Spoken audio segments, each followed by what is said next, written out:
Increasing formal communication leads to increased job satisfaction within the rehabilitation team in a hospital setting.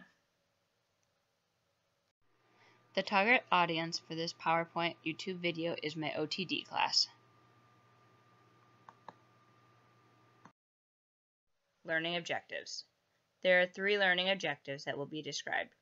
First, you will be able to describe who participates in interdisciplinary communication, how or the methods that are being used, as well as where the communication is occurring. Second, you will understand the capstone intervention over the 6-week timeline. And third, you will understand the relationship between team members and the effects on job satisfaction.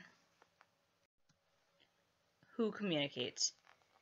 Interdisciplinary communication occurs on multiple levels, some of which who are involved are doctors, specialists, nurses, aides, therapists, including physical therapists, occupational therapists, and speech therapists, and respiratory therapists, and lastly, the patient.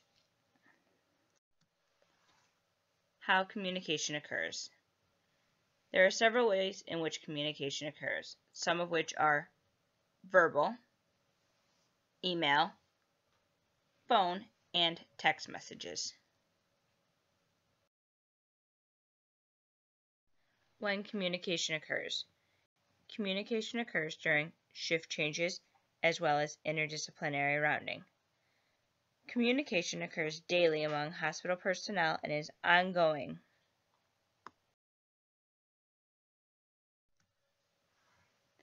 Methods of communication. A few methods of communication are in person, over the phone, and with use of computers. Another method of communication that will be focused on during the capstone project is a SBAR form. What does SBAR stand for? Situation, background, assessment, and recommendation. Communication tools such as the SBAR form have been shown to be effective for information exchange between hospital personnel. Adapting the SBAR form. It was found successful to adapt the SBAR form. In a South African study, in an inpatient unit, they used the SBAR form in an adapted manner to best fit the needs of their facility. This was successful among nurses and doctors. Next, I will describe the weekly descriptions of the implemented intervention. At the beginning of week 1, all potential participants will receive 2 letters in their mailbox. 1, a letter of intent, and 2, the consent form. For those who are willing to participate, they will sign the consent form and return it to my personal mailbox. For those who are willing to participate, they next will receive a survey. The survey will be completed and then returned to Kelly Christensen or myself's mailbox. Moving forward to week 2. During week 2, an educational presentation will be performed during the lunch hour or via email for those who are unable to attend. An email will be sent out with the communication tool in an Excel format. Examples of how to use the form will occur both during lunch and as well as in the email which will be sent out. The first email will be sent Thursday as a trial run. Minimal patients will be used on this trial to decrease overall confusion. If there are any questions over this trial period, the participants are asked to contact me, and I will resolve them as need be. During weeks 3 through 6, the implemented intervention will be in full force. Emails will be sent out daily by myself. Participants are asked to add, edit, or change any information on the Excel form and then resend it to all participants. Participants will be provided with a post-survey during week 6, which they will be asked to return to Kelly Christensen's mailbox by Friday of that week for the conclusion of the implemented intervention. Benefits of communication. Communication is found to increase job satisfaction, increase patient satisfaction, and increase safety of the patient. Importance to the profession and why this was chosen. This project was chosen for a couple of reasons.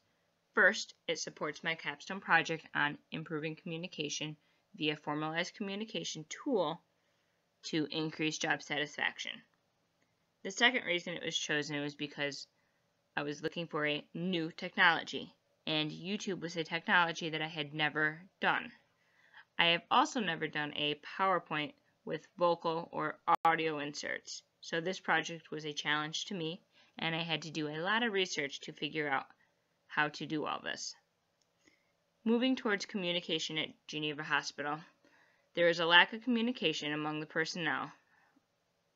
The capstone project was chosen because there can be improvements made in communication within any facility, including our own. Why is this topic important to learn? Levels of communication occur among the whole organization. Communication is found to be poor between the different levels. Increasing communication leads to higher job satisfaction, which was found by many authors in the literature. Integration of class information. This class has provided me with the opportunity to challenge myself with the use of technology that I would not normally use, as a YouTube video, for an example. The class has provided me with information regarding a style of learner that I am, which I was found to be a visual learner. Because of my learning style, using something as a YouTube video will provide me with the ability to embrace my learning style and hopefully draw attention to the others who will be watching it. The class also provided me with the opportunity to better understand the style of learner that I am, as well as what my peers may be. So, if I am ever teaching, I know to be observant to multiple styles of learning. Demonstration of learning. This class has provided me with the opportunity to challenge myself in areas of technology that I have never used before. For our first project in this class, I used Prezi, which is something that I had never heard of. When looking at this current project, I looked for a new technology and found YouTube. First, I created this PowerPoint. I have created numerous PowerPoints before, but I have never created a PowerPoint with use of audio. Second, I have never uploaded any videos to YouTube, so that was also a new learning for me. It took time, but I was able to research and figure out how to do this in a quick and productive manner. Below are 2 links to resources that I have found useful through this project. The first link is a PDF file which contains SBAR forms in different formats. All of them are SBAR forms, they have just been modified to meet the needs of a particular facility. The second link is a link that I used which helped describe communication in more depth. I will now give you a moment to copy down the 2 links for your own records. For those of you that are interested, I also am willing to email the links to your personal email.